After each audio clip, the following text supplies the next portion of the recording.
ჰერეთის სახლით წერს, ჰერეთის საინგილოს ქართველები მადლობას უხდით ჯონდი ბაღათურიას ჩვენი პრობლემების გახმოვანების. გაგახაროთ ღმერთმა ამათ პრობლემა ხო? თხოვთ გადასცეთ. გადავიცი. დიდი მადლობა აქვე დავამატებ რა. ჩვენ ძალიან წინა გადაცემაში ვლაპარაკობდი, ხო?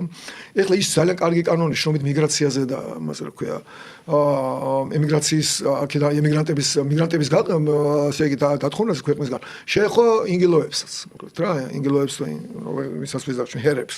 ხო და აი აქ ჩვენ გვაქვს თანამემამულეთა შესახებ კანონი, მაგრამ ძალიან სუსტია და ეხლა ძალიან სასწრაფოდ არის გამოსასწორებელი, იმიტომ რომ ამ ადამიანებს ახლა მუშაობის უფლება აღარ აქვთ.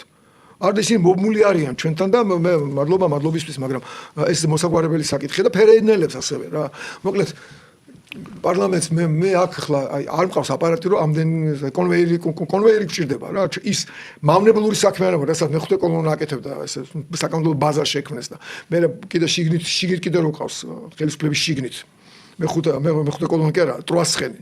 ხელისუფლების სიაში რომელსაც ეს კანონები წერა და ამას სჭირდება გამოსწორება, თან ამას დრო არის ის ახლა ამ ჯარიმებს და საპენსიო ფონდს და ამებს საშემოდგომო სესიამდე ვერ მოვიცით. ამიტომ პარლამენტის რეგლამენტი ცნობს დაჩქარებული წესით კანონების განხილვას და შეუძლია პარლამენტმა დაჩქარებული წესით ეს საკითხები განიხილოს.